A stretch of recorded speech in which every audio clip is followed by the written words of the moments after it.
Buenos días a todos y todas, espero que estén bien. Agradezco su presencia.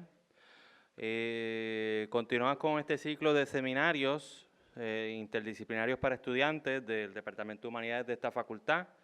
Antes que nada, ¿verdad? Antes de comenzar, queremos darles las gracias a ustedes por su presencia, evidentemente. También a nuestro director del departamento, al doctor Víctor Ruiz, a su secretaria Frances, al decanato. Y pues me honra en presentar a la compañera Tamara Díaz Calcaño, historiadora del arte, también profesora de nuestro departamento.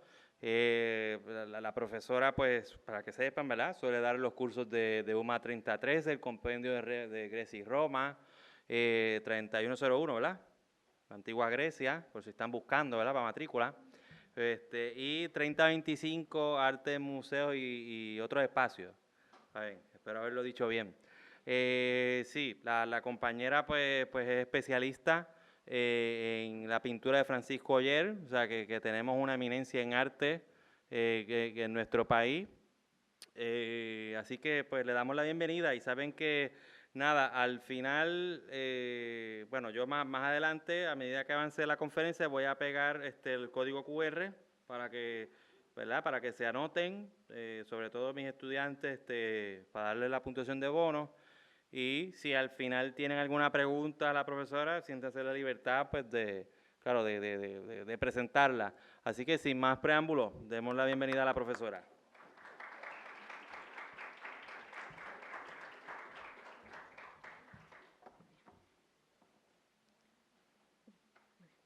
Bueno, pues muchas gracias al colega doctor Castiel Cacho por la presentación. Muchas gracias también a todos los que están presentes. Sé que unos cuantos de ustedes están aquí por obligación académica, pero espero, ¿verdad?, que sea al final del día una presentación no solamente necesaria para nuestra clase, pero también, ¿no?, que sea una que contribuya a su entendimiento de obras de arte muy importantes y también cómo estas terminan en alguna de las colecciones más importantes en el contexto europeo. Bien. También antes de comenzar en propiedad, pues también extiendo mi agradecimiento a la Facultad de Estudios Generales y al Departamento de Humanidades por darnos este espacio para complementar nuestros cursos con este seminario para estudiantes. Bien, entremos de lleno con nuestra conferencia titulada El expolio artístico en el marco del imperialismo decimonónico. Les traigo, ¿verdad?, para ilustrar la conferencia una composición que creo que encapsula muy bien cierta perspectiva imperialista, particularmente de parte de la figura de Napoleón Bonaparte, que va a ser, digamos, protagonista de la primera mitad de nuestra conferencia. El tema de los expolios artísticos del siglo XIX es un tema sumamente relevante en el mundo de los museos contemporáneos, particularmente de esos museos enciclopédicos europeos, por lo cual el atender o el familiarizarnos con esta historia es muy importante para también considerar los debates actuales en el mundo de los museos y cómo también el expolio de estos objetos de lugares en muchas ocasiones sumamente lejanos al contexto europeo, cómo este expolio y luego la exhibición de estos objetos en museos europeos, cómo esto descontextualiza de una forma bastante considerable los objetos que vamos a estar considerando. Bien, acerquémonos entonces, ¿no?, a la temática de esta conferencia. Les traigo aquí un pequeño bosquejo para que vayan visualizando lo que vamos a estar explorando en la conferencia de hoy. Vamos a atender un poco lo que son los expolios, desde esta mirada, digamos, más tradicional histórica y cómo el expolio funciona en el siglo XIX, que va a tener una manifestación, digamos, algo particular que diferencia los expolios decimonónicos de los expolios que hemos visto anteriormente. Nos vamos a acercar a los expolios napoleónicos a través del Tratado de Tolentino y la creación del Museo Napoleón. Luego vamos a acercarnos a unos objetos específicos. Vamos a ver el caso de los caballos de San Marcos, que están dentro de los expolios napoleónicos. Nos vamos a acercar entonces al caso de la piedad de Rosetta, aquí saliendo de expolios en el marco europeo, y ya entonces cerramos nuestra conferencia con el caso de los bronces de Benín, que son de los objetos más protagónicos de los debates de expolios y repatriación en el contexto contemporáneo. cabe también comentar para que puedan tener presente, ¿verdad? Nuestro viaje a través de estos casos nos vamos a mover del contexto imperialista francés al contexto británico. Bien, hablemos, ¿no?, de qué son los expolios. Cuando hablamos de expolios estamos hablando del botín del vencedor. A través de la historia de la humanidad, a través de los distintos contextos bélicos y enfrentamientos bélicos a través de la historia de la humanidad, siempre ha habido el evento del expolio. El que conquista un territorio, el que invade un territorio, usualmente también termina expoliando a el vencido. Tenemos el saqueo de propiedades privadas, el saqueo de instituciones, el vencedor se apropia de esos objetos y para que tengan, ¿verdad?, un poco de referencia en términos históricos, una de las referencias más antiguas que tenemos de un expolio en el contexto bélico es de la antigua Mesopotamia, del saqueo de Babilonia hace más de 3.000 años atrás. Y esta dinámica de expolio lo vamos a ver, como les he comentado, a través de la historia de la humanidad. Esta toma de botín ha sido una práctica muy común durante periodos de guerra o de conquista. Uno de los expolios más antiguos, como he estado comentando, fue ese saqueo de Babilonia por los elamitas para el 1176 antes de la era común en Mesopotamia. También vemos en el contexto de la antigüedad y en la era medieval y moderna cierta exposición de estos expolios. Estos son traídos al espacio del vencedor, en muchas ocasiones expuestos de una forma temporera. En el caso de los romanos, por ejemplo, después de la conquista de un territorio, si se daba permiso, se llevaba a cabo un triunfo, esto sería un rito marcial, en donde se llevaba a cabo un tipo de desfile triunfal a través de la vía principal de la ciudad romana, de la ciudad de Roma, y usualmente, ¿no?, se mostraban muchos de esos expolios tomados de la región conquistada. En ocasiones también se exponían a líderes de los enemigos también en estos desfiles, y al final del triunfo, en algunas ocasiones se hacía una exposición temporera de algunos de los objetos más llamativos, expoliados de dicha región. Así que alguna noción, ¿verdad?, de exponer objetos distintivos de las regiones conquistadas ya vemos en la antigüedad, pero esto tendía a ser algo temporero. Los expolios luego ingresaban a las colecciones privadas de líderes militares o estos eran vendidos para poder, ¿verdad?, financiar las expediciones militares, pagar a los soldados, etc. Un poco para que puedan visualizar lo que he estado comentando, les traigo aquí una fotografía del Arco de Tito. Esto es un arco del triunfo romano, data del 79 al 83 antes de nuestra era, y en este triunfo en el interior del arco encontramos un relieve donde se representa el saqueo de Jerusalén por el general Tito, quien es más conocido por controlar una revuelta que se dio en Judea durante la década de los 70 antes de la era común. Bien, un poco para contextualizar este fenómeno de los expolios, que pues va a continuar de esta forma en los próximos siglos. Bien. ¿Qué hace distinto el manejo de objetos expoliados durante periodos de guerra o invasión en el siglo XIX? Bien, como les comenté ya al principio de la conferencia, vemos unas dinámicas distintas con los objetos. Y esto se debe a distintas razones. Uno, tenemos la presencia del museo público, que esto es un nuevo espacio de exhibición que no existía hasta el siglo XVIII. Cuando empiezan a aparecer los museos públicos en el siglo XVIII, en el marco europeo, vamos a tener un contexto en donde se van a exponer objetos y se va a dar acceso al arte de una forma que no se había dado hasta ese momento. No se van a exponer obras de índole religioso, obras que estuvieron en colecciones privadas, obras que estuvieron en colecciones de reyes, y ahora se va a hacer estas colecciones sumamente accesibles en el marco de un museo público. Para que tengan un poco de referencia, el primer museo público en Francia va a ser lo que nos conocemos hoy como el Museo del Louvre, que va a empezar la vida con el término el Museo Central de las Artes, y este primer museo público en Francia empieza su vida como un fruto de la Revolución Francesa. Tenemos a este gobierno revolucionario quien, digamos, nacionaliza todas las colecciones de arte que habían en Francia. Las colecciones de arte que eran de la corona ahora están en las manos del Estado. Las colecciones que estaban en las manos de la iglesia ahora son colecciones nacionales. ¿Y cómo el pueblo va a tener acceso a estos objetos que los revolucionarios influenciados por el pensamiento ilustrado ven como del derecho y disfrute del pueblo? Pues vamos a tener el museo público, que va a ser el escenario para que esos objetos sean considerados y apreciados por el pueblo.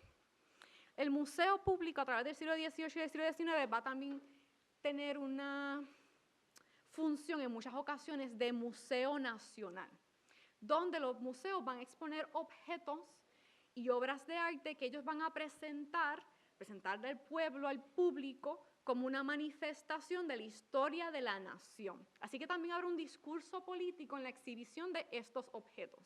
En el caso del Louvre, que empieza su vida como un museo en el contexto de la Revolución, inicialmente va a tener esta perspectiva nacional francesa, exponiendo objetos ya de colecciones propias del país. Pero vamos a ver que también en estos espacios se manifiesta la influencia del pensamiento ilustrado, que va a ser una perspectiva enciclopédica, y habrá un interés de mostrar en estos espacios un poco de todo el mundo. Por lo cual vamos a ver aquí en este deseo de instruir al pueblo, que es también parte de esta influencia del pensamiento ilustrado, que el museo sea un tipo de institución educativa que eduque al pueblo, pues también habrá un interés, una necesidad de llenar estos espacios del museo público con objetos de todo el mundo para que ese público pueda educarse a través de ellos. Así que hay una necesidad también de llenar esos museos. Y claro está, la influencia del nacionalismo, que se manifiesta de esta forma, ¿verdad? También el escenario del museo se va a convertir en escenario para compartir y comunicar valores nacionales. Vamos a ver, ¿verdad?, colecciones locales que están ahí para instruir al público en la historia de su nación. Pero también en el marco del expolio decimonónico, en este contexto del imperialismo, el museo va a ser un lugar ideal para mostrarle a los ciudadanos de estas naciones las fronteras del imperio, donde hemos estado, los lugares que controlamos, y este es el tipo de objeto que representa estos lugares. ¿No? Es como una forma de traer a casa ese imperio vasto. ¿No? Estamos en el contexto del siglo XIX, distintas potencias europeas están expandiendo sus fronteras en el marco internacional, y tenemos a Francia e Inglaterra jugando aquí un rol muy protagónico en lo que es la expansión imperialista del siglo XIX. Bien, así que tenemos, ¿verdad?, unas particularidades muy llamativas en el marco del siglo XIX. Tenemos el museo público, tenemos esa influencia del pensamiento ilustrado, el museo como un espacio de educación, como un espacio que necesita objetos para continuar, ¿verdad?, ilustrando a ese público. También tenemos esa influencia de la perspectiva enciclopédica del pensamiento ilustrado, pues vamos a tener un poquito de todo el mundo para instruir, ¿verdad?, a el público. Y tenemos esa influencia del nacionalismo, el museo también como un escenario para transmitir valores políticos y nacionales. Y los objetos mostrados en estos espacios pues van a tener un rol para comunicar esos valores. Y esa información que ciertamente interesa al Estado. Y antes de continuar, la perspectiva enciclopédica que les comenté es algo que continúa definiendo a muchos museos en el contexto occidental. El Museo del Louvre, el Museo Británico, el Museo Metropolitano de Nueva York son museos enciclopédicos, que si usted ha visitado o se ha interesado en estos museos, usted se ha percatado que son museos inmensos con departamentos curatoriales que van desde Oceanía a Europa, a África, y es un poco, ¿no?, como una forma de crear una enciclopedia, pero en cultura material. Y vemos que aún, ¿verdad?, es una perspectiva muy presente en muchos de estos museos, ¿no? El museo de por sí es fruto del pensamiento ilustrado. Bien, como les comenté, vamos a iniciar nuestra exploración de los expolios en el marco del imperialismo decimonónico a través de Francia, a través particularmente de la figura de Napoleón Bonaparte, por lo cual vale la pena repasar un poco su cronología para repasar algunos detalles interesantes y acercarnos a la temática. Bien, la figura de Napoleón Bonaparte, a quien ya vimos presente en esta composición, ya él en el Museo Napoleón, considerando los planes de cómo se van a exponer todos estos objetos que ha traído a la gran nación de Francia. Tenemos aquí una figura fundamental para el desarrollo de la misma colección de lo que es hoy el Museo del Louvre y una figura fundamental para la historia de Francia, la historia contemporánea de Francia.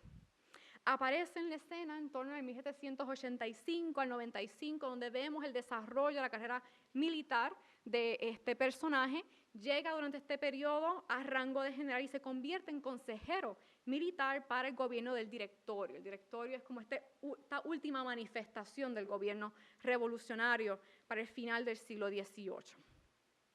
Nos recuerden que estamos en el marco de la Revolución Francesa, que se inicia en 1789. Y el gobierno revolucionario va a tener una serie, ¿verdad?, de transformaciones en los próximos años. Para 1793 tenemos la apertura del Museo Central de las Artes en el Palacio del Louvre, que va a ser el primer museo público de Francia, como ya les comenté.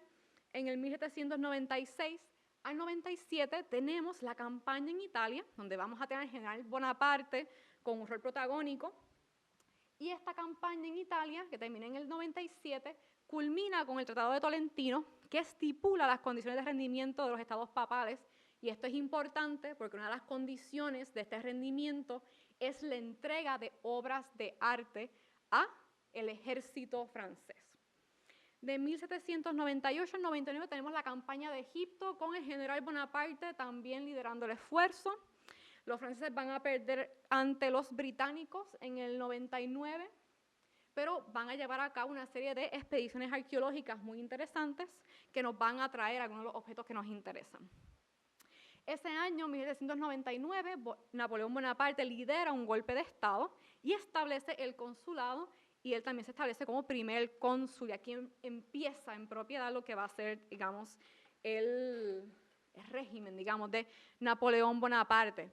Pero un poco también me interesa, ¿no?, haberle comentado lo que son estas campañas militares que lleva a cabo en Italia y en Egipto, porque los expolios del ejército francés, que van a ejemplificar mucho también de la misma práctica de Napoleón, empiezan cuando él es general. No hay que esperar a que él sea emperador, ¿verdad?, para empezar a ver estos llamados expolios napoleónicos. Están muy al pendiente de lo que está sucediendo y están absolutamente de acuerdo con la confiscación de bienes culturales.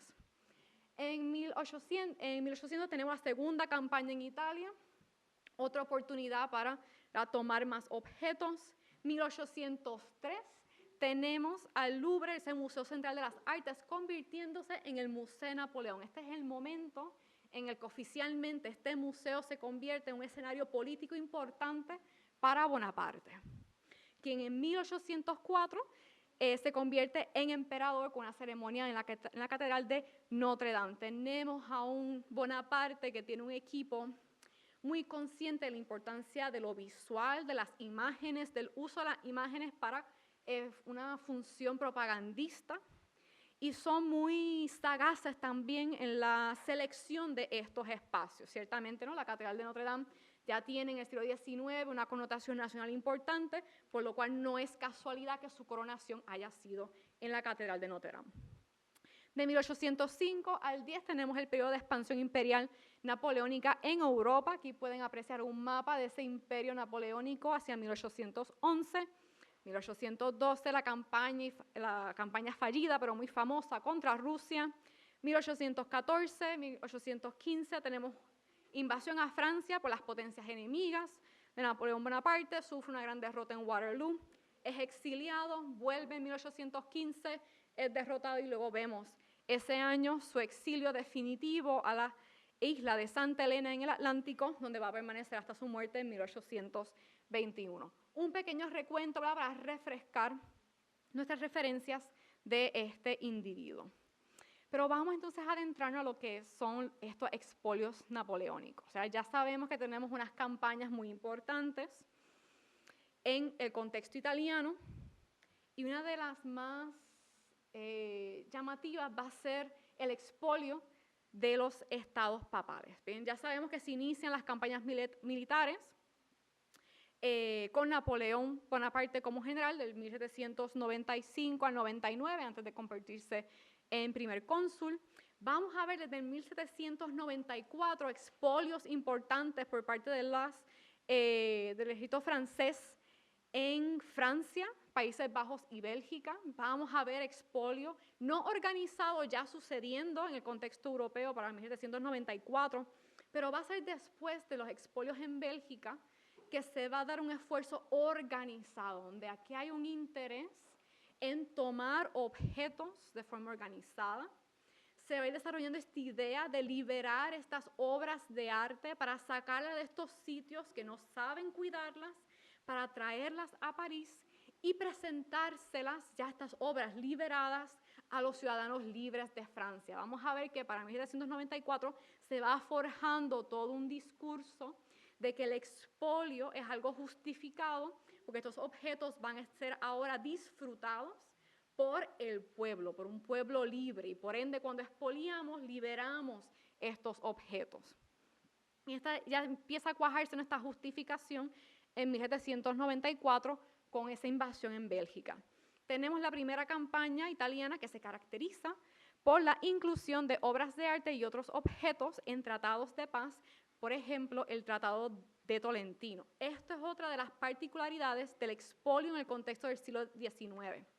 Se empieza a legitimar el expolio al incluir estas cláusulas en los tratados de paz, que son documentos legales.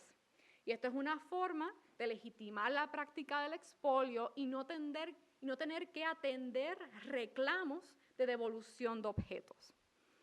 Los objetos que eran expoliados en esta campaña en Italia, vamos a ver no solamente el expolio de territorios bajo el control de los estados papales, iglesias, por ejemplo, vamos a ver el expolio también de colecciones privadas de diversos individuos.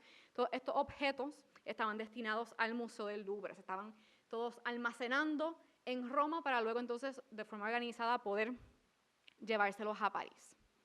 Bien, pero que ¿verdad? Me parece importante que tengan presente esta particularidad de legitimizar el expolio al incluir la confiscación de objetos de arte en los tratados de paz.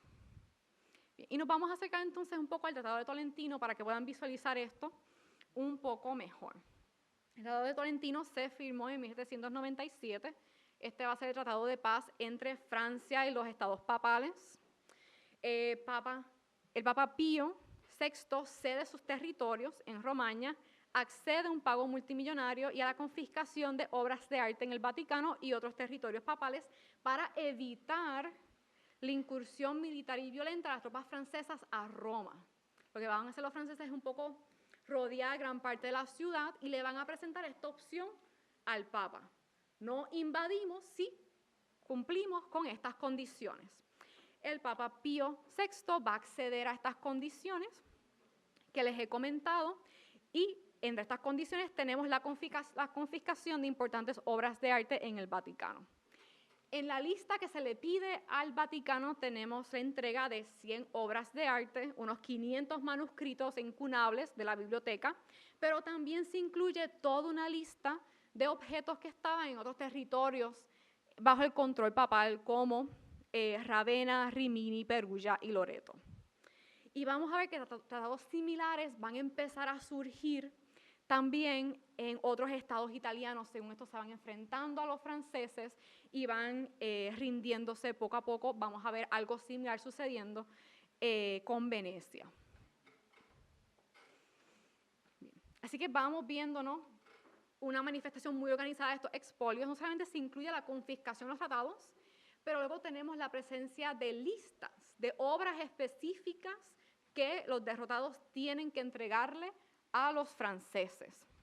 Y creo que estas listas realmente ilustran, ¿verdad?, la organización que tenemos aquí y los intereses también no solamente artísticos, pero también políticos que hay con muchas de estas obras. Una de las obras que interesaban mucho a los franceses va a ser la Transfiguración de Rafael. Rafael va a ser uno de los artistas más, digamos, deseados por el gobierno francés. Van a terminar sacando gran parte de la obra de Rafael de Italia durante este periodo. Um,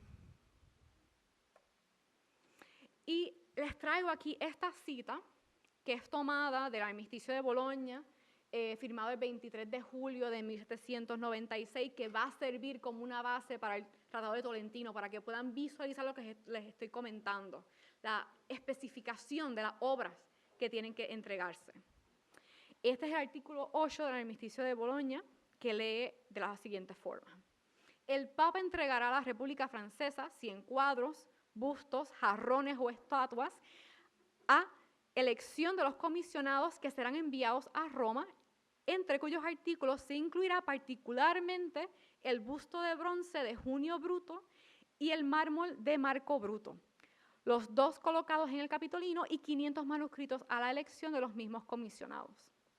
Aquí tenemos unos detalles muy interesantes. No solamente las referencias a unas obras específicas, la inclusión de la confiscación en el tratado, pero también la presencia de comisionados. Vamos a ver desde 1794 grupos de expertos en las artes que van a estar al servicio del Estado francés, y esto va a continuar con Napoleón, que están ahí para aconsejar al Estado de qué obras les interesa a los franceses para traer al Louvre. Estos van a ser historiadores del arte, van a ser conocedores en la historia del arte europeo, que van a ver qué lagunas hay en la colección del Louvre y, bueno, cómo las podemos llenar, ¿verdad? Entonces, ellos van a ser los que van a crear estas listas de obras que van a tener, ¿verdad?, para ir seleccionando en el contexto, en este caso, ¿verdad?, en Italia. Y me parece también sumamente interesante que se especifique, en este caso, el bronce de Julio Bruto. Este es el bronce que les traigo aquí en la presentación, porque también nos habla de ciertos intereses nacionales y políticos. Estamos en el contexto del siglo XIX. Aquí se ha revivido el interés por el mundo romano y eso está influenciando la forma en que estas nuevas naciones europeas se están perfilando visualmente hacia el mundo. Y hay mucho interés en asociarse a estas grandes civilizaciones del mundo grecorromano. Y una forma de asociarse a estas civilizaciones del mundo grecorromano es acercarse o tener consigo importantes obras de arte del mundo grecorromano. En el contexto de la Francia del siglo XIX hay un inmenso interés por Roma. Napoleón Bonaparte también está obsesionado con Roma, escribe una biografía de Julio César, se ve a sí mismo como un heredero de estos grandes generales de la antigüedad, y vemos aquí un interés en este busto que en este momento se pensaba que representaba a uno de los líderes, unas figuras fundamentales de la fundación de la República Romana. Este individuo, Junio Bruto, según la historia de la fundación de la República Romana, fue aquella persona que sacó el puñal del pecho de Lucrecia, quien se había suicidado porque había sido violada por el rey etrusco, por el hijo del rey etrusco, Tarquinio. Ante este acto, que fue considerado la gota que colmó la copa de esos aristócratas romanos hartos de la monarquía, ese va a ser el evento que harta a estos aristócratas, y va a aparecer Junio Bruto liderando la revuelta en contra de los reyes, y va a ser una figura fundamental para la fundación mítica de la República Romana. Y estamos en ese contexto. La República Francesa está expandiendo sus fronteras, está adquiriendo mayor control de los vecinos europeos, y vemos aquí un interés de tener bajo su poder importantes obras de arte antiguo que de alguna forma les asiste a ellos también legitimarse, ¿verdad?, en este nuevo marco de expansión del siglo XIX. Y como les comenté, esos objetos confiscados se almacenaron en Roma hasta su envío a París. Entre otros objetos que eran de gran interés para los franceses en este momento, tenemos el famoso Apolo de Belvedere, importante escultura griega, helenística, que se encontraba en la colección del Museo Vaticano, y también tenemos al Laoconte y sus hijos como otra importante obra grecorromana. Estas son dos piezas sumamente populares y de gran interés, no solamente para historiadores del mundo antiguo, pero también para artistas. Este era el tipo de producción artística que era sumamente admirada por los artistas del momento. En este contexto, ¿verdad? El pueblo francés está muy al tanto de lo que está sucediendo. Y hay un sector de artistas que está absolutamente en contra del expolio llevado a cabo por el ejército francés, que pensaban que los objetos deben permanecer en su hogar de origen porque así es como ellos se entienden mejor.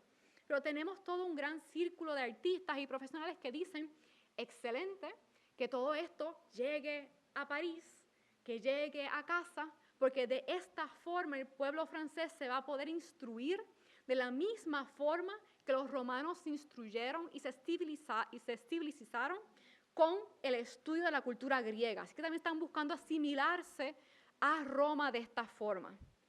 La civilización llegó a Roma a través del estudio de la cultura griega. Y pues ahora la civilización, la mejoría de nuestros artistas y estudiosos también se va a dar con la llegada de los grandes tesoros del arte europeo a casa. Así que también hay sus extremos en el contexto francés, pero vamos a ver un sector que va a apoyar este esfuerzo.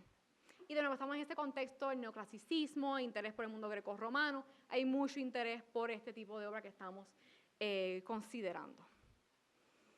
Bien. Pasemos entonces, ¿verdad?, a otro caso interesante. Como ya sabemos, Roma no va a ser, Roma ni los estados papales van a ser los únicos espacios expoliados en Italia por los franceses. Tenemos el expolio de Venecia. Y vamos a ver que también en este caso se va a incluir de nuevo la confiscación de objetos por parte de los franceses en el Tratado de Paz. El Tratado de Paz que incluye Venecia es el Tratado de Campo Formio, y este va a ser de nuevo el que garantiza la adquisición de estos objetos, legitimiza la acción del expolio. Y uno de los objetos que va a interesar a los romanos van a ser los caballos de San Marco, que estamos aquí ante un conjunto escultórico trabajado en bronce, una expresión de la escultura en bronce romana, sumamente admirada desde la antigüedad. Y vamos a ver que estos son objetos también interesantes porque terminaron llegando a Venecia a través del expolio. Estos objetos fueron tomados de Constantinopla, del hipódromo de Constantinopla, por soldados cruzados en el 1204 y llegan expoliados a Venecia durante el medioevo. Y esto desde 1254 estaban adornando la fachada de la Basílica de San Marco y se habían convertido en objetos representativos de Venecia en sí. Así que aquí tenemos, ¿verdad?, un tipo de objeto que no solamente estaría encapsulando un poco esa manifestación de conquista en el territorio veneciano por parte de los franceses, pero también es una obra mirada de arte romano, por lo cual continuamos aquí en este deseo de continuar, ¿verdad?, vinculándose con este pasado romano, que luego en el contexto parisino va a ser utilizado y expuesto de una forma muy interesante. Bien, para que puedan visualizar lo que les comenté, tenemos aquí la fachada de San Marco. Aquí tenemos la posición original de los caballos en su exhibición. En la actualidad son reproducciones. Los caballos originales están en el Museo de la Basílica para, ¿verdad?, asegurarlos de las condiciones del exterior. Y aquí es donde estaban, ¿verdad?, cuando llega Napoleón con sus fuerzas. Bien. Como ya sabemos, estos objetos expoliados se reunían en Roma. Llega el momento de llevárselos a casa y en 1798 empiezan a llegar los objetos a París. Y estos objetos van a ser recibidos y expuestos por primera vez a través de un desfile triunfal y una fiesta civil que va a durar 2 días, del 27 al 28 de julio de 1798. Van a tener un gran desfile que recorre la ciudad.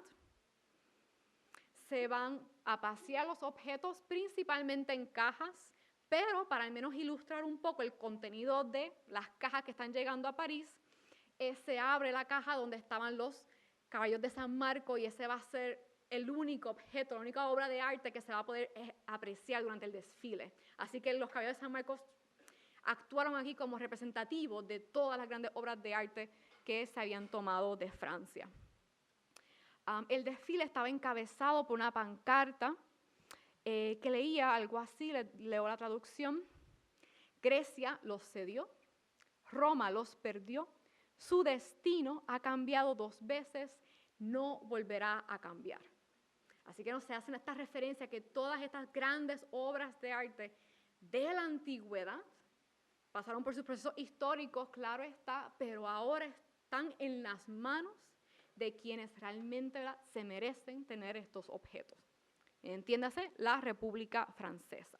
También se publicó un programa del evento titulado Festival de la Libertad y la entrada triunfal de las ciencias y las artes reunidas en Italia, detalle que les traigo porque también me parece muy interesante, ¿verdad?, la inclusión del concepto de la libertad, porque creo que un poco nos ayuda a visualizar la perspectiva que les presenté, esta idea de que estamos liberando estos objetos de arte para el disfrute de los ciudadanos libres de Francia, ¿verdad? Bien, les traigo también un objeto que a mí me parece particularmente fascinante. Esto es una pieza en porcelana, un jarrón de porcelana, creado por la fábrica Sèvres, comisionada por la corte napoleónica para hacer todo un ajuar de porcelana. Y tenemos aquí un jarrón que hace referencia a la procesión napoleónica de los tesoros del Vaticano al Museo Napoleón. Si bien estos expolios llegaron al contexto francés, aún en el contexto de la República, del Directorio, son en la memoria del imperio reconocidos como expolios napoleónicos dirigidos no al Museo Central, pero sino al Museo de Napoleón, que en el 1798 aún no existía.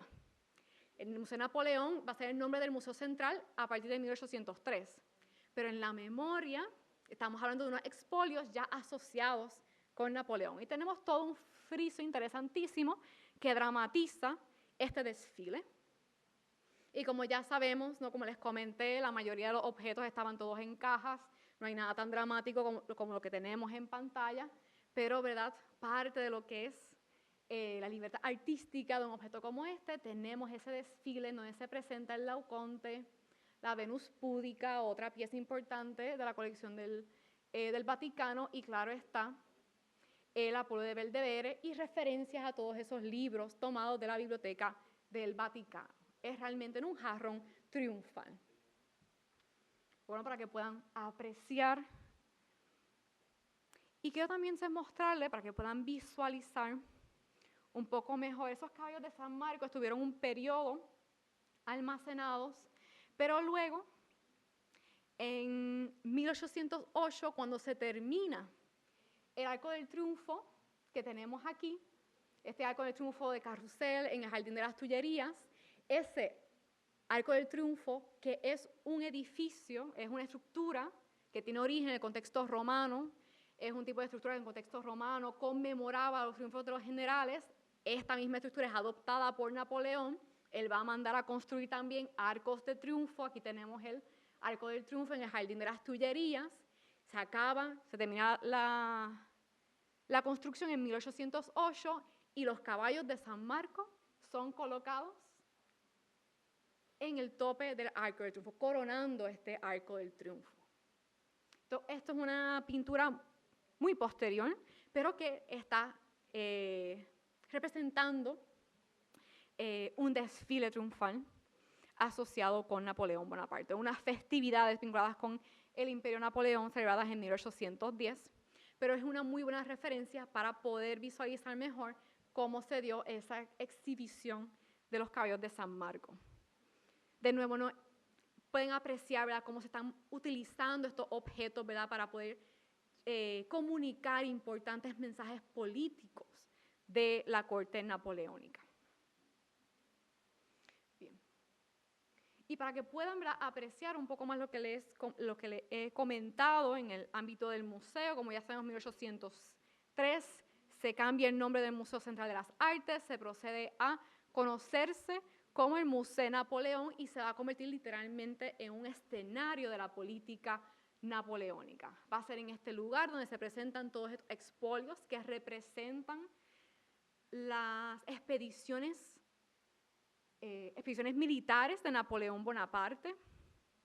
Y les traigo unos grabados para que también puedan apreciar cómo el mismo emperador, ya emperador en 1810, utiliza este espacio para sus propios fines.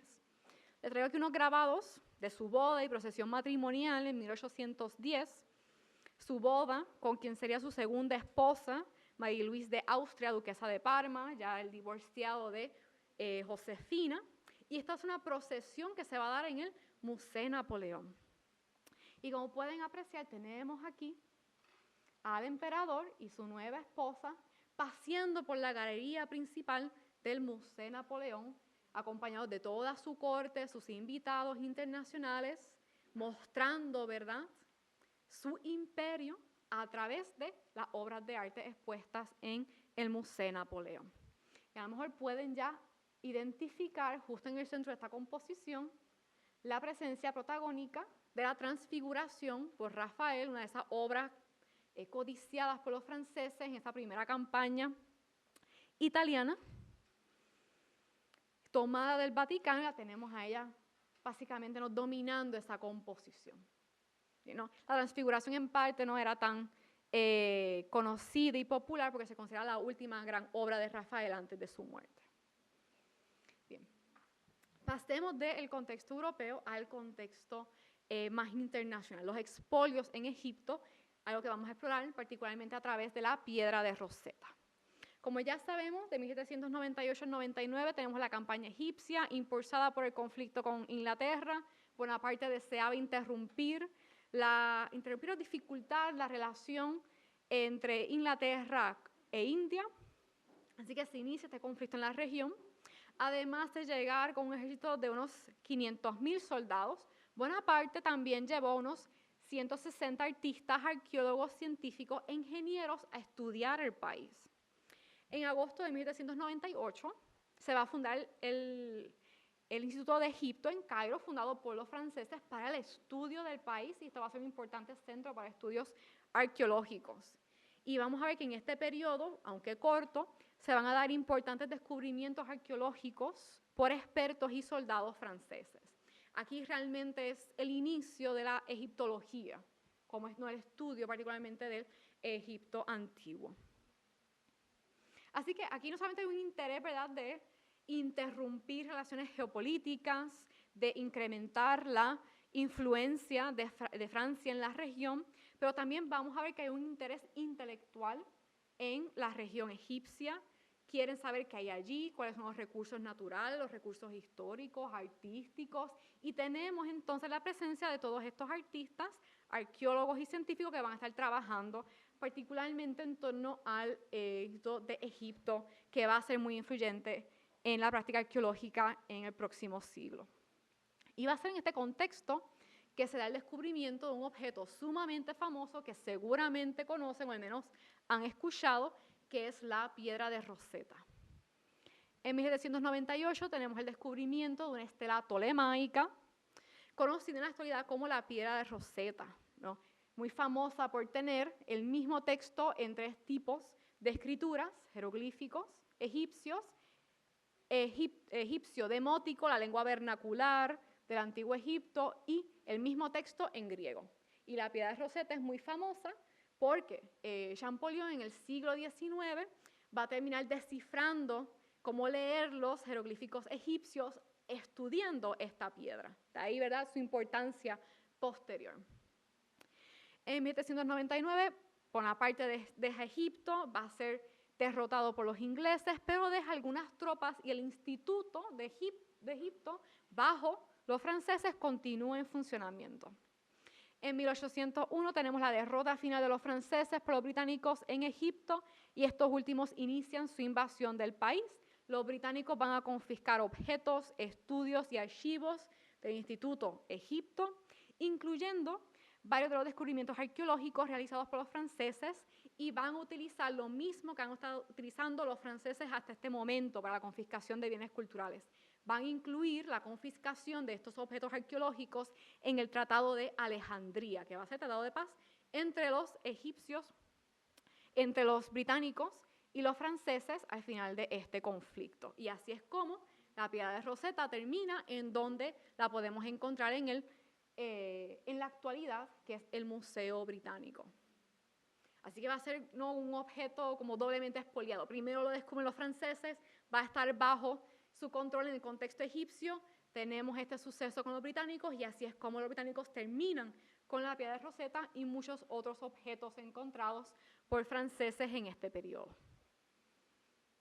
Y ahora entonces nos vamos adentrando a los expolios británicos en el continente europeo, ¿no? Con la piedra de Rosetta, un poco la conectamos con ese tema.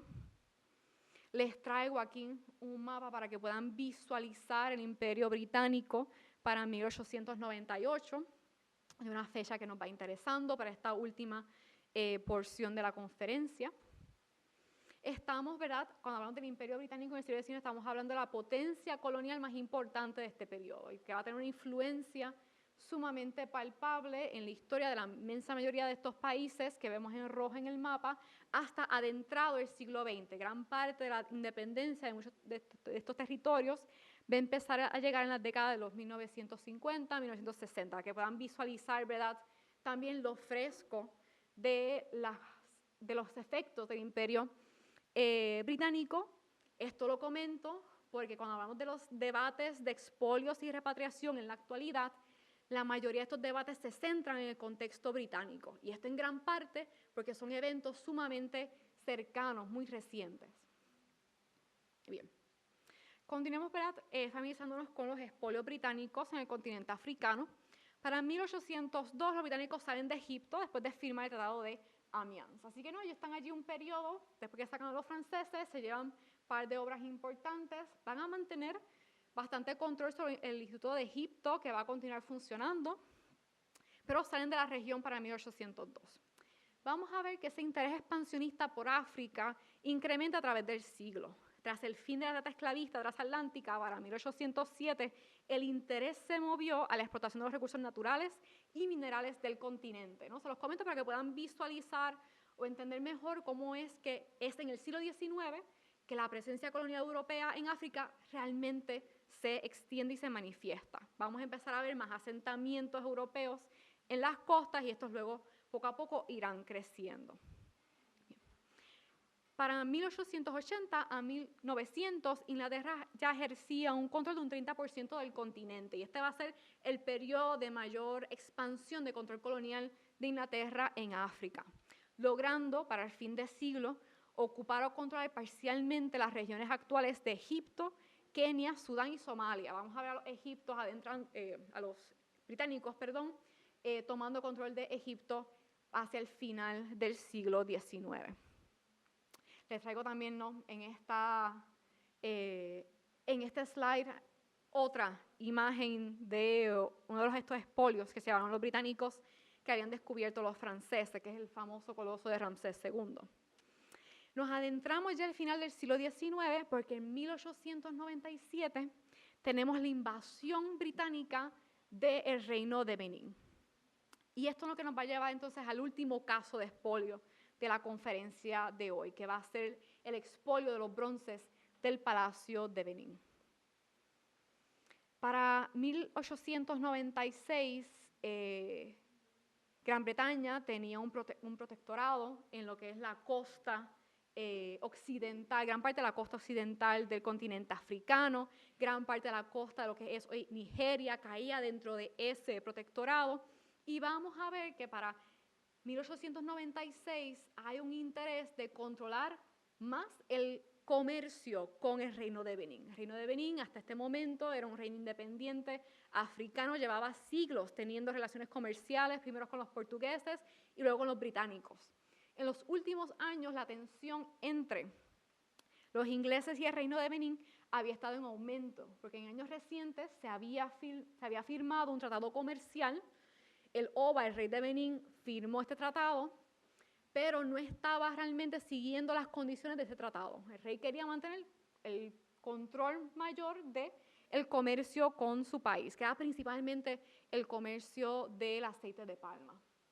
Así que estamos en 1896 al 97 en una situación de gran tensión comercial.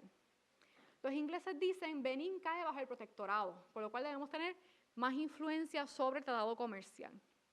Y vamos a ver que para el principio, el enero y principio de febrero de 1897, una expedición liderada por James Philip se va a adentrar en el Reino de Benín sin permiso de los oficiales ingleses ni el permiso del rey de Benín. Pero esto va a ser una expedición que, según James Philip, quería entablar conversación con el rey de Benín para resolver las tensiones comerciales. Sin embargo, aquí no había permiso de nadie, el OVA, cuando llega la expedición de James Phillips a el Palacio de Benín, no se encontraba, el OVA estaba atendiendo a unos rituales políticos y religiosos importantes. Él en ese momento no tenía permitido recibir a nadie, le dicen a la expedición que espere hasta que el rey termine con sus responsabilidades. La expedición no hace caso, deciden irse del palacio y continuar internándose en el reino de Benín. La expedición es entonces atacada por varios guardias del reino. Estamos hablando de una expedición donde habían unos 9 hombres británicos, 7 de ellos son asesinados. Tenemos también acompañando a estos oficiales británicos unos 400 guías de origen africano. No sabemos cuántos pudieron haber muerto, pero varios de ellos simplemente abandonaron la expedición. Pero murió gran parte de los oficiales ingleses que estaban presentes en esa expedición. Y este acto, que para el reino de Benín era un acto de defensa, porque estaban incursionando en su territorio sin permiso, este acto fue tomado por los ingleses como la excusa perfecta para invadir el territorio. Y lo que vemos el 10 de febrero de 1897 es una invasión a el reino de Benín, particularmente a la ciudad de Benín, la capital del reino. Y este va a ser un saqueo realmente violento, porque no solamente tenemos una legión de soldados británicos, pero también tenemos el uso de algunas de las primeras armas mecanizadas. Así que vamos a ver una violencia considerable.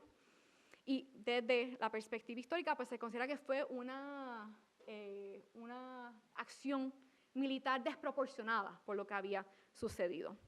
Pero ante esta invasión de la ciudad de Benín, vamos a ver la destrucción de la ciudad y el saqueo del palacio de Benín. Tienen en pantalla la fotografía más antigua que tenemos del complejo real de Benín, donde tenemos un altar, donde vemos varias de esas esculturas hechas principalmente en cobre. Se conocen como los bronces de Benín, pero es realmente otro tipo de material utilizado, para que puedan un poco visualizar también otro tipo de objeto que va a ser expoliado en este contexto. Las máscaras que tenemos aquí, las placas que les voy a estar mostrando, eran de inmensa importancia histórica, religiosa, para el palacio. Los bronces, como son conocidos en la actualidad, representaban ancestros, monarcas del pasado, actuaban como los archivos del palacio, tenían representaciones de mitos e historias importantes para el reino y para la familia real, y en febrero de 1897 fueron expoliados por los británicos. Entendemos que en torno a más del 10% de la tesorería real fue sacada del país después de este saqueo. La destrucción del palacio fue casi total, y aquí podemos apreciar algunos de esos objetos. Hay desde marfil, que era siempre ha sido un material sumamente costoso y lujoso, a esculturas en bronce y madera tomadas del palacio. Un poco para que también puedan visualizar, cuando uno les hablo del porciento de objetos sacados de aquí, estamos hablando de unos 10.000 objetos tomados del palacio que entraron en manos de los británicos, en manos a veces de algunos soldados que le dieron instrucciones de tomar lo que querían. Muchos de los objetos terminaron en Inglaterra y ahí fueron entonces vendidos, un poco para también pagar por la incursión militar que ya se había realizado. Así que justo después del saqueo del palacio vamos a ver estos objetos siendo vendidos y empezando a ser ingresados en colecciones nacionales, como va a ser el caso del Museo Británico. En la actualidad, gran parte de los llamados bronces de Benín se encuentran aún en el Museo Británico. Aquí tenemos una fotografía de esas placas de metal, donde tenemos la representación de varias figuras, desde lo mitológico hasta lo histórico, con las representaciones principalmente de ovas o de reyes de Benín. Pero estamos, ¿verdad?, ante un saqueo de unas proporciones realmente terribles para el reino de Benín. Con el saqueo y destrucción del palacio tenemos aquí también la destrucción y el desmembramiento de los archivos históricos también del palacio. Y esto nos trae, ¿verdad?, a las consecuencias de los expolios, porque son tan terribles, ¿verdad?, los expolios para las culturas afectadas. Y es que el arte, objetos de este tipo, de índole religioso, cultural, artístico, estético, son manifestaciones materiales de la identidad cultural y colectiva de un pueblo, ¿verdad? Es una forma de materializar la identidad. Y pueden tener estos objetos una gran carga, no solamente emocional, pero también nacional, religiosa, espiritual. Cuando estos objetos son sacados de su contexto, pierden ese significado y alejan a esos grupos, esas comunidades de objetos que de alguna forma materializan este concepto de identidad, ¿verdad? Que es tan importante. No, les comento todo esto y les invito también a pensar en qué objetos para ustedes pueden encapsular su propia noción de identidad cultural y cómo ustedes se sentirían, ¿verdad?, si estos objetos son arrebatados de sus casas, de sus comunidades, por ejemplo, para que puedan, ¿verdad?, visualizar un poco mejor las consecuencias de estas cosas y por qué estas discusiones son tan relevantes en la actualidad, particularmente relacionándolos a estos expolios decimonónicos. Pero para no dejarles, ¿verdad?, con la duda, hablemos un poco del destino de los expolios que nos han estado ocupando en esta conferencia. En torno a los expolios napoleónicos, ya tan pronto sacaron a Napoleón y lo enviaron a la isla de Santa Elena, vamos a ver el inicio de los esfuerzos, tanto por Francia como por los países afectados para la devolución de objetos. Así que vamos a empezar a ver, ¿verdad?, la devolución de estos objetos.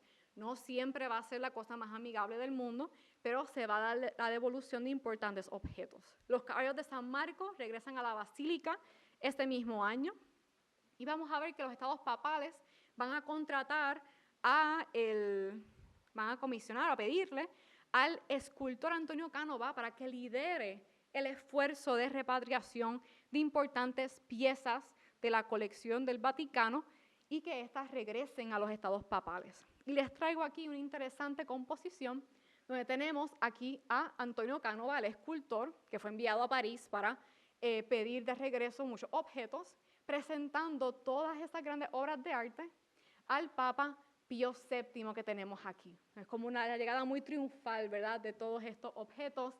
Tenemos al Laoconte, el Apolo de Belvedere, la transfiguración en el centro de la composición. Aquí, ¿verdad?, con Canova devolviendo estos objetos al Vaticano. En el caso de los expolios napoleónicos, se recuperó en torno a un 80% de los expolios, pero con condiciones que aún afectan varios objetos. Y estas condiciones son muy interesantes porque son conceptos o son perspectivas que aún están presentes en los debates de repatriación. Los franceses presentaban ciertas condiciones para devolver estos objetos. Una de estas condiciones es que esos objetos tuvieran exposición pública, que se crearan galerías o espacios para que los ciudadanos tuvieran acceso a esos espacios. Y esto va a tener la consecuencia, por ejemplo, de que muchos objetos, por ejemplo, como imágenes religiosas, no van a volver a sus iglesias.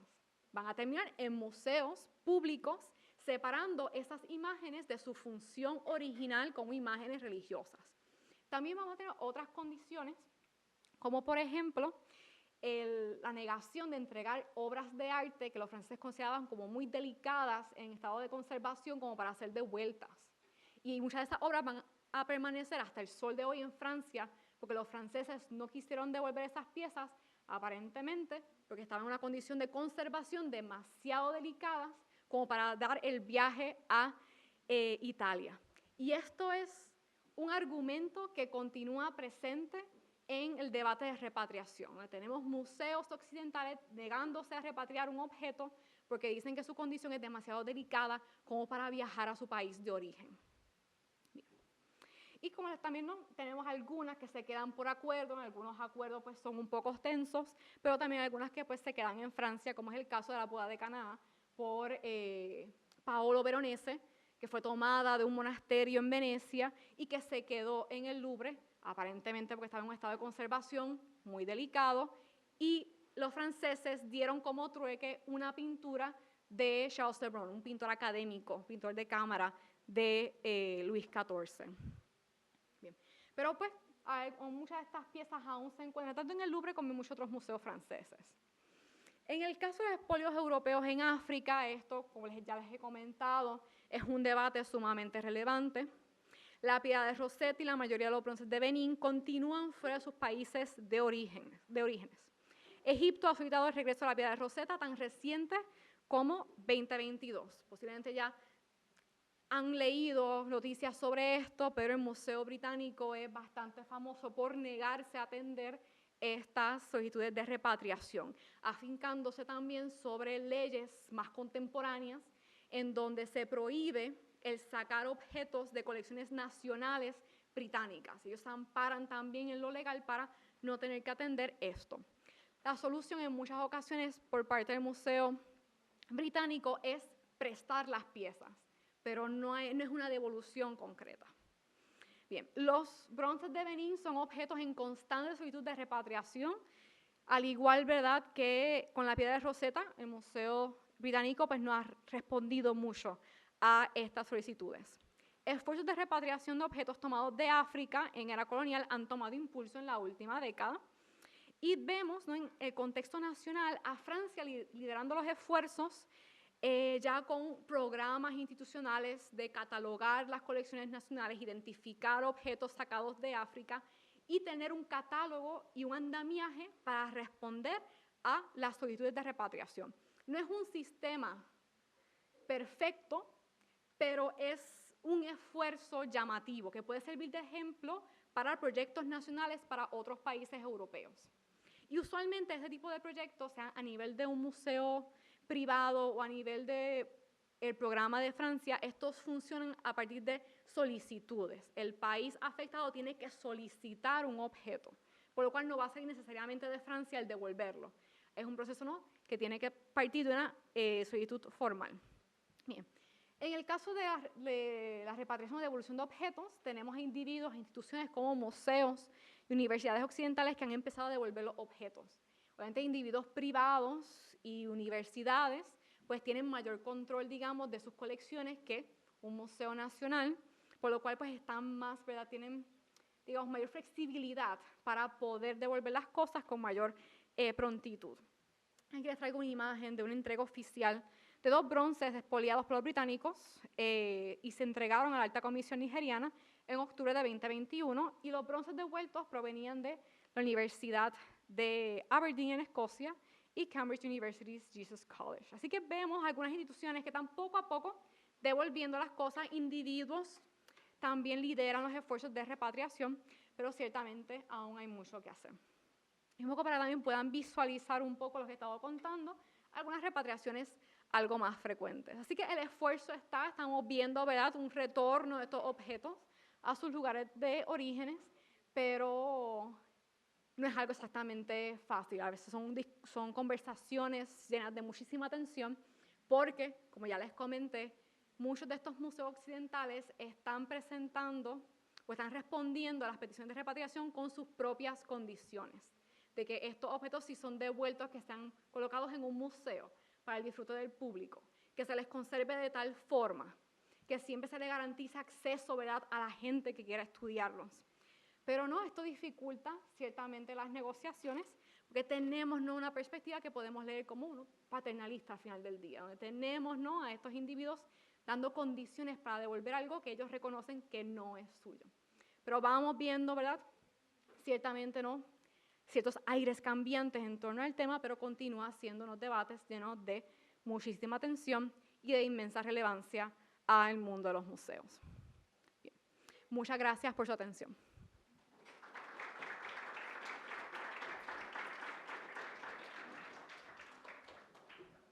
Le damos las gracias a la profesora Tamara Díaz Calcaño por una conferencia tan sugerente. Si alguien tiene alguna pregunta, alguna duda. Él tiene el coquí. Bueno, yo tengo una. ¿Qué puede decirnos sobre expolio de arte puertorriqueño? En el contexto, ¿verdad?, de expolios en el ámbito puertorriqueño, es una pregunta bien difícil de contestar, ciertamente. Podemos, ¿verdad?, hacer alusión al contexto de la llegada de los españoles, esas primeras décadas de encuentro y conquista, que sabemos en términos de las fuentes documentales que salían objetos del Caribe, de Boriquén, hacia la corte en España, ¿verdad? Como objetos que ilustraban estos nuevos territorios para los españoles. Sin embargo, hablar de intentar recuperar esos objetos es bien difícil, porque ¿verdad? Nos enfrentamos a muchos obstáculos, bien la destrucción de esos objetos con el paso del tiempo, bien el perderle el rastro a esos objetos, según estos, desde los 1500 a lo mejor pasaban de mano en mano y no tenemos necesariamente la documentación, ¿verdad?, que nos ayuda a trazar de dónde salieron estos objetos, a dónde fueron, dónde están actualmente, si sobreviven estos objetos. Pero trayendo el contexto de expolio más hacia el presente, nosotros podemos hablar de los expolios de distintas formas. Yo me concentré en esta conferencia en expolios tomados en contextos de invasión o guerra. Pero también podemos hablar de expolios artísticos en el marco de excavaciones arqueológicas no controladas. Y esto entonces hace referencia a, digamos, el hurto de objetos de contexto arqueológico que luego termina en el mercado negro, por ejemplo. Porque no es una excavación organizada, no hay una institución que vele, ¿verdad?, por el devenir de esos objetos. En el marco caribeño tenemos un problema de eso. Tenemos un problema de excavaciones no organizadas, excavaciones que son ilegales, y vemos entonces la toma de esos objetos a través de estas excavaciones ilegales que salen del país para entrar en el mercado negro, en el mercado ilegal de antigüedades. Así que a lo mejor no tanto dentro de lo que es el marco de expolio a través de la invasión, pero sí podemos hablar de forma más concreta de expolios artísticos a través de pues, el hurto de objetos a través de excavaciones arqueológicas ilegales. Muchas gracias. ¿Alguien tiene alguna otra duda? ¿Algún comentario? Bueno, le damos las gracias por su presencia. Que tengan una buena semana y seguimos hasta la próxima.